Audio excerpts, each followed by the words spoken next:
Right breaking news Musi ప్రక్షాళనకు ఒకవైపు ప్రభుత్వం సాయశక్తులా ప్రయత్నిస్తూ ఉంటే మరోవైపు మాత్రం మాఫియా బరితెగిస్తోంది. విషపూరిత రసాయన వ్యర్థాలను టన్నుల కొద్దీ వదిలేస్తున్నారు. లారీకి ట్రిప్పుకు 25,000 రూపాయల చొప్పున దండుకొని రాత్రికి రాత్రి తీసుకొచ్చి మూసీలో కెమికల్స్ ను వదిలేస్తూ ఉండగా స్థానికులు వాళ్ళ ఆట కట్టించారు. లారీలను రాజేంద్రనగర్ పోలీసులకు అప్పగించారు స్థానికులు. 5-6 ఏళ్లుగా ఈ దందా సాగుతోందని చెబుతున్నారు. జరిగే అవకాశం కూడా లేదు. అది ఎట్టి పరిస్థితుల్లో జరగదు.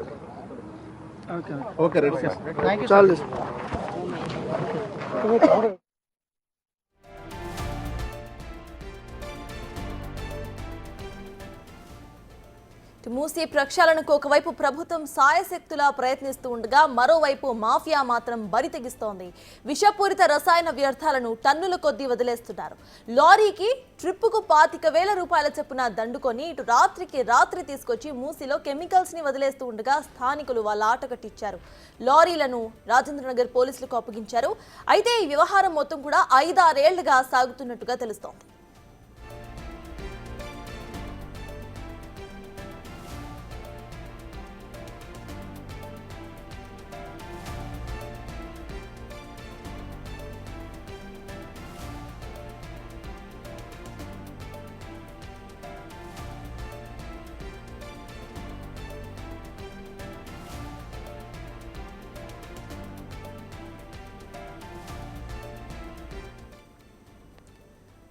మూసీ ప్రక్షాళన దిశగా ప్రభుత్వం అడుగులు ముందుకు వేస్తోంది. సాయశక్తిలా ప్రయత్నిస్తూ ఉంది. కానీ మాఫియా మాత్రం బరితెగిస్తోంది.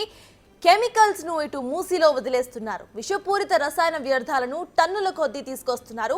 ఒక లారీ ట్రిప్ కు 25,000 రూపాయల చొప్పున దండుకొని రాత్రికి రాత్రే తీసుకొచ్చి మూసీలో కెమికల్స్ ను వదిలేస్తున్నారు. ఈ పూర్తి దందా 6 ఏళ్ల నుండి సాగుతున్నట్టుగా తెలుస్తోంది. ఈ అంశంపై పూర్తి డీటెయిల్స్ మా ప్రతినిధి రాణా అందించడానికి సిద్ధంగా ఉన్నారు. రాణా, చెప్పండి, ఇక్కడ స్థానికులు చూసి ఆపేంత వరకు ఎవరు అధికారులకు చూడలేదా? అసలు అప్డేట్స్ ఏంటి? ఈ 25,000 అసలు ఎవరు తీసుకుంటున్నారు? దాని గురించిన ఇన్ఫర్మేషన్ ఏంటి? దాదాపు 6 సంవత్సరాల నుంచి కూడా ఈ చీకటి దందా కొనసాగుతుంది. నేను ఇప్పుడు ప్లేస్ చూడండి, నేను చెప్పబోయేదానికి ఇప్పుడు నేను చూపించేదానికి చాలా తేడా ఉంటుంది. ఒకసారి నేను రైట్ సైడ్ కెమెరా చూపిస్తాను. ఈ ఏరియా అంతా చూడండి, ఒకవైపు ఇసుక ఉంది, మరోవైపు కంకర్ ఉంది. ఇక్కడంతా కూడా జేసీబీలు కానీ, తర్వాత ఇసుక తోలేటువంటి లారీలు కానీ, కంకర్ తోలేటువంటి లారీలు కానీ ఇవన్నీ కూడా ఇక్కడ ఉన్నాయి. సో ఈ ప్లేస్ అంతా కూడా ఎవరన్నా అనుకుంటే ఖచ్చితంగా ఇక్కడ ఇసుక కంకర ఇవన్నీ కూడా తోలుతారు. ఇక్కడ ఈ యొక్క బిజినెస్ మాత్రమే చేస్తారనేసి అనుకుంటారు. మనం చూడొచ్చు, ఈ సిమెంట్కి సంబంధించినటువంటి రాయి కానీ కంకరనంతా కూడా క్రషర్ చేసి ఇవంతా కూడా ఇక్కడ డంప్ చేశారు. ఇప్పుడు నేను ఒక ప్లేస్ చూపిస్తాను, ఎందుకంటే ఇది ఎగ్జాక్ట్గా ఎప్పటి నుంచి జరుగుతుంది, ఎంత వీళ్ళు ఇంత నిఘా ఉన్నప్పుడు కూడా ఎట్లా కళ్ళు కప్పి వీళ్ళు ఈ యొక్క మొత్తం దందా అంతా కూడా చేశారన్న దానిపై కూడా నేను చూస్తాను. ఎందుకంటే లారీలు ఏ వేషంలో వస్తున్నాయి, దాంట్లో ఏం తీసుకొని వస్తున్నారు ఏంటనేది కూడా ఎవరికి కూడా ఇక్కడ ఉన్నటువంటి స్థానికులు కానీ ఎవరికి ఒక ఐడియా రాదు. మామూలుగా ఇసుక లారీ సంబంధించి ఇట్లా వస్తాయి, ఏదన్నా మామూలుగా వాటర్ సంబంధించిన లారీలు ఏమన్నా స్లడ్జ్ వాటర్ కానీ మడ్డీ వాటర్ కానీ అవంతా కూడా నార్మల్గా లోపల కలుపుతారేమో అనేసి అందరూ అనుకుంటారు. కానీ అక్కడ ఏమి ఇక్కడ జరగట్లేదు. ఇంత పెద్ద పెద్ద ఇసుక రీచ్లు ఇవంతా కూడా పెద్ద ఎత్తున కూడా ఇవన్నీ ఉన్నాయి కదా. నేను ఒక ప్లేస్ చూపిస్తుంది. ఎగ్జాక్ట్గా ఇదంతా బాపు ఘాట్, లంగారావుస్ బాపు ఘాట్ వెనకాల ఉన్నటువంటి అత్తాపూర్కి వెళ్ళే దారి ఇదంతా. ఇక్కడ పెద్ద ఎత్తున కూడా ఇక్కడ కార్తీక మాసం వచ్చిందంటే ఇక్కడ పూజలు కూడా చేస్తారు. అక్కడ బాపు గారి దగ్గర అస్థికలు కలపడం కానీ, కొంతమంది అక్కడ స్వాములు అక్కడ స్నానాలు చేయడం ఇవన్నీ జరుగుతుంటారు నిత్యము.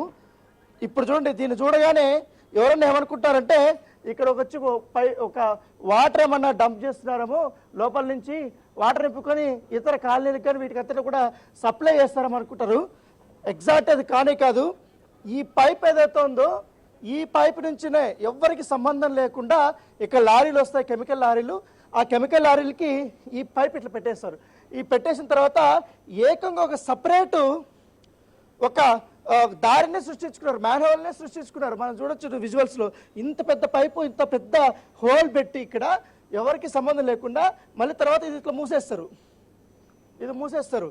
ఇక్కడ నుంచి డంప్ చేసిన తర్వాత వీటి నుంచి ఇక్కడ చూడొచ్చు, ఈ పైప్ లైన్ లోపల ఇట్లా పోతుంది. ఇట్లా పోయి దీని పక్కనే మనకు ఒక 50 మీటర్స్ కూడా ఉండదు, 30 మీటర్స్ 50 మీటర్స్ ఉంటుంది. ఈ ప్లేస్లోకి ఈ మూసి నది పక్కనే ఉంటుంది. సో ఈ మూసీ నదిలోకి ఈ కెమికల్కి సంబంధించిన మొత్తం వ్యర్థాలు కానీ ఇవన్నీ కూడా ఇక్కడికి లోపలికి పంపించే ఏర్పాటుని వీళ్ళు చేసినటువంటి నేపథ్యంగా పడుతుంది. ఒకసారి నేను చూపిస్తా మూసీ ఎక్కడుంది, ఈ పైన దాదాపు ఇక్కడి నుంచి ఒక 20 ఫీట్ లోతు కూడా ఉంది. ఒకసారి నేను కొంచెం ముందుకెళ్ళి చూపిస్తాను. నేను మూసీకి సంబంధించినటువంటి ఈ కెమికల్ వాటరు ఇప్పుడు నేను చూపించినటువంటి ఈ ప్లేస్ కూడా కింద పైప్ లైన్ ఉంటుంది కాబట్టి ఆ పైప్ లైన్ నుంచి ఇప్పుడు మనం విజువల్లో అక్కడ చూపించేటువంటి ప్లేస్ దగ్గరికి అక్కడ వదిలేస్తారు. అయితే ఇది ఎప్పటి నుంచో సంవత్సరాల కొద్దీ కూడా ఈ దందా జరుగుతుంది కాబట్టి ఎవ్వరికీ గుట్టు చప్పుడు కాకుండా ఎంత తెలివితేటలు అంటే చూడండి, ఏకంగా లోపలికి ఒక పైప్ వేస్తారు. ఎవరన్నా డైరెక్ట్ కలిపితే పైప్ వేస్తే పట్టుకుంటారని ఉద్దేశంతో అలా కాకుండా ఇట్లా లోపల నుంచి కూడా వేస్తారు. ఏకంగా ఇప్పుడు ఈ ఇసుక రీచ్లు, ఈ కంకర ఇవన్నీ అమ్ముతున్న వ్యక్తి అయితే ఈ వ్యక్తి వీళ్ళలో కలిసిపోయి ఏకంగా పైప్ లైన్ వేయించి రోజుకి ఇన్ని వేల రూపాయల నుంచి, ఇన్ని లారీలు ఇస్తే ఇన్ని వేల రూపాయల నుంచి కూడా తీసుకొని ఆయన మంచిగా ఎంజాయ్ చేస్తున్నాడు. ఈ మొత్తం కెమికల్ వాటర్ ఇవంతా వ్యర్థాలంతా కూడా ఈ మూసీలో వదిలేస్తున్నాడు. రాష్ట్ర ప్రభుత్వం వేల కోట్ల రూపాయలు మూసీ సుందరీకరణ కోసం ఖర్చు పెట్టాలని ఒక పెద్ద ప్రణాళికను కూడా సిద్ధం చేస్తుంది. జపాన్ వెళ్ళారు, సియోల్కి వెళ్ళారు, అక్కడ స్టడీ చేసి వచ్చారు ఒక బృందం. తర్వాత లండన్కి వెళ్ళారు, ఏథెన్స్ నదిని స్టడీ చేసి వచ్చారు, ఏకంగా ముఖ్యమంత్రి వెళ్ళారు. అంత పెద్ద స్టడీ చేసి వచ్చిన తర్వాత దీన్ని పెద్ద స్థాయిలో సుందరీకరణ చేయాలనే ఉద్దేశంతో రాష్ట్ర ప్రభుత్వం ఉంటే ఈ రకమైనటువంటి పనులు ఈ ఆక్రమణదారులు వీళ్ళంతా కూడా చేస్తున్నటువంటి నేపథ్యం అయితే కనపడుతుంది. దాంతోపాటు ఇదంతా కూడా మూసినాయి, ఇదంతా అటువైపు కానీ ఇటువైపు కానీ మొత్తం కూడా మూసినాయి. ఇది కిస్మత్పూర్ నుంచి కూడా స్టార్ట్ అవుతుంది మూసినది. ఆ కిస్మత్పూర్ నుంచి స్టార్ట్ అయ్యి ఇటు అత్తాపూర్ కానీ బజార్ ఘాట్ కానీ మలక్పేట సైడ్ అటువైపు అంతా కూడా వెళ్తుంది. చాలా దూరం కూడా ప్రయాణించే అవకాశం ఉంది. సో మొన్న రాష్ట్ర ముఖ్యమంత్రి నల్గొండ పర్యటన మూసినది దగ్గరికి వెళ్ళినప్పుడు అక్కడ ఉన్న ప్రజలు పడుతున్నటువంటి ఇబ్బందులు కానీ బాధలను చూసిన తర్వాత ఖచ్చితంగా మూసి ప్రక్షాళన చేయాల్సిందే, ఇక్కడ ఉన్నటువంటి ప్రజలు లక్షలాది మందిని కాపాడుతుందని ఆయన అనుకుంటున్నప్పుడు ఇలాంటి ఆక్రమణదారులు పెద్ద పెద్ద కంపెనీలు ఉన్నటువంటి వాళ్ళందరూ షాద్నగర్లో కానీ బాలనగర్లో కానీ వీళ్ళందరూ కూడా పెద్ద పెద్ద పారిశ్రామిక సంబంధించిన కంపెనీలు ఉన్నటువంటి వాళ్ళంతా కూడా ఆ వ్యర్థాలంతా కూడా అక్కడ వాళ్ళకి రీసైక్లింగ్ చేయడానికి ఒక యూనిట్ కూడా ఉంటుంది. ఆ యూనిట్కి ఇస్తే రీసైక్లింగ్కి ఆ డబ్బులు ఎక్కువ ఖర్చు అవుతుంది కాబట్టి అక్కడ ఉన్నటువంటి స్థానికంగా కావాలని కొన్ని భూములు తీసుకోవడము, ఈ విధంగా సేమ్ ఈ కెమికల్స్ మొత్తం కూడా ఆ నేలంతా కూడా విషపూరితమైపోయి మొత్తం రసాయనాలతో చేసి అంతా ఇది అయిపోతుంటుంది. దానివల్ల కలుషితం అయిపోయినటువంటి నేపథ్యం చాలా వరకు కూడా భూగర్భ జలాలు కలుషితమైనటువంటి సందర్భాలు కూడా ఉన్నాయి. ఇప్పుడు ఇలాంటి సిచ్యువేషన్ వచ్చింది. ఇక్కడ కూడా ఇంకా అక్కడ చేస్తే ఇంకా ఇబ్బంది అవుతుందేమో అనుకున్నారేమో, కానీ సంవత్సరాల కొద్దీ ఎవరికి సంబంధం లేకుండా వీటి నుంచి మంచిగా ఇటు వెళ్ళిపోయిన తర్వాత అక్కడికి కలిపేసిన తర్వాత, ఎందుకంటే మూసి నుంచి స్మెల్ మామూలుగానే వస్తుంటుంది, రెగ్యులర్గా వస్తుంటుంది, అది అందరూ అనుకునేది. సో ఎవరికి డౌట్ కూడా రాదనేసి వాళ్ళు అనుకున్నారు. సో నేను ఒక్కసారి ఇప్పుడు ఎట్లా చేశారనే దానిపై కూడా ఒక్కసారి నేను కిందకి వెళ్ళి మీకు నేను ఎక్స్ప్లెయిన్ చేస్తాను ఎగ్జాక్ట్గా ఎట్లా జరిగి ఉంటుందని. దిగడానికి కూడా ఇబ్బంది ఉన్నటువంటి ఈ ప్లేస్లో ఇట్లా వరకు వచ్చాడు.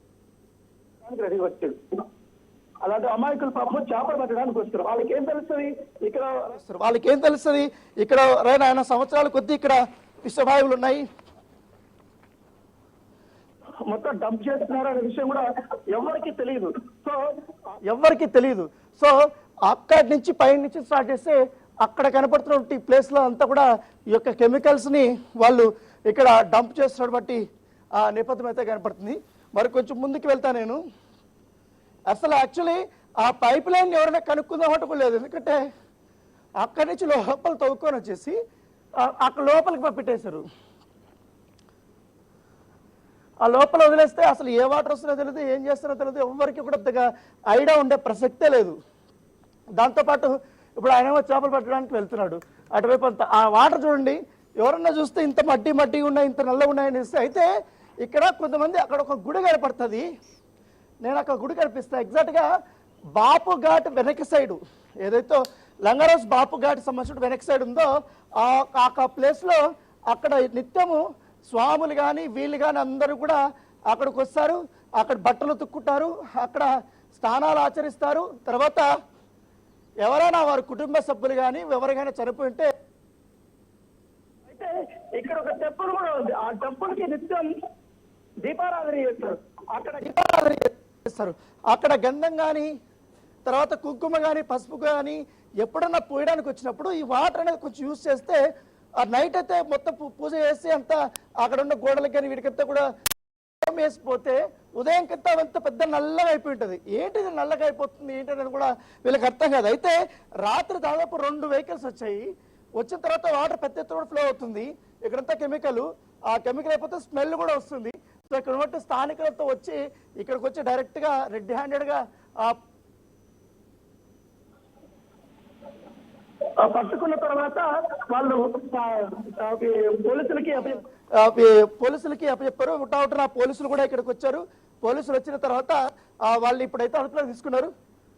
అయితే ఎక్కడికి వచ్చారు ఏంటి, వాళ్ళు షాద్నగర్ నుండి తీసుకొచ్చారా బాలానగర్ నుండి తీసుకొచ్చారా ఏంటి అనేది కూడా ఎవరికి పెద్దగా ఐడియా లేదు. ఎందుకంటే ఈ పోలీసులు డైరెక్ట్ పట్టుకున్నారు కాబట్టి వాళ్ళు కొన్ని వివరాలను కూడా ఆ డ్రైవర్లు ఇప్పటి వరకు ఇవ్వలేదు. ఇదంతా కూడా కెమికల్ సంబంధించిన ప్లేసే.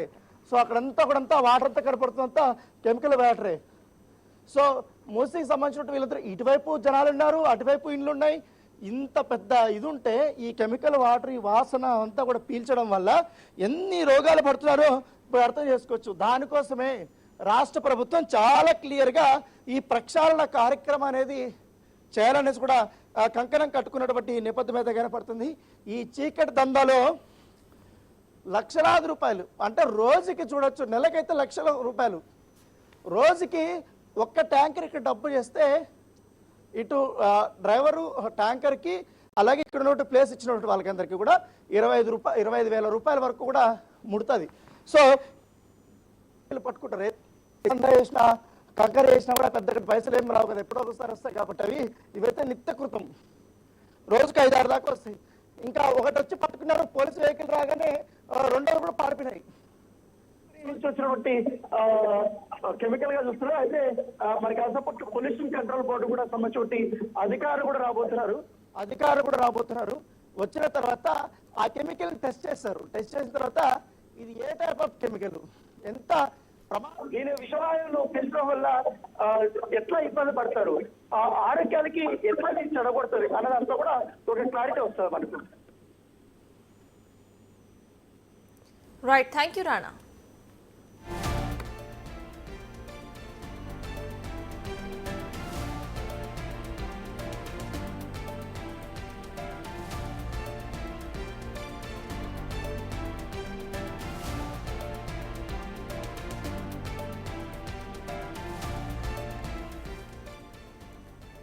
మూసీ ప్రక్షాళన దిశగా ఇటు ప్రభుత్వం ముందడుగులు వేస్తూ సాయశక్తులా ప్రయత్నిస్తూ ఉన్నా కూడా కొంతమంది మాత్రం దీన్ని నిర్లక్ష్యంగానే వ్యవహరిస్తున్నారు. ఇప్పటివరకు మనం చూస్తే మాఫియా బరి తెగిస్తోంది. విషపూరిత రసాయన వ్యర్థాలను టన్నుల కొద్దీ మూసీ నదిలోకి వదిలేస్తున్నారు. ఒక లారీకి ట్రిప్పుకు ఇంత అని చెప్పి అక్కడ యజమాని దందాను చేస్తున్నట్టుగా తెలుస్తోంది. 25,000 ఒక ట్రిప్ కు తీసుకుంటూ కూడా ఒక సంప్ హోల్ ను క్రియేట్ చేసి పైప్ లైన్స్ ద్వారా డైరెక్ట్ గా మూసీలోకి ఆ కెమికల్ వ్యర్థాలనైతే వదిలేస్తున్న విజువల్స్ ఇందాక మా ప్రతినిధి రానా అయితే చూపించే ప్రయత్నం చేశారు. కంప్లీట్ గా ఎక్కడైతే ఆ ల్యాండ్ ఉందో ఆ ల్యాండ్ కి దగ్గరలోనే ఇటు ఒక 30 to 50 మీటర్స్ దూరంలో మూసి ప్రవహిస్తుంది. అయితే ఒక సంప్ హోల్ లాగా ఏర్పాటు చేసి అక్కడ నుండి పైప్ లైన్స్ ను ఏర్పాటు చేసి వచ్చే లారీస్ కి ఆ పైప్ లైన్స్ ను కనెక్ట్ చేసి లోపలున్న కెమికల్స్ ని మూసీ నదిలోకి రిలీజ్ చేస్తున్నారు. అయితే ఈ కెమికల్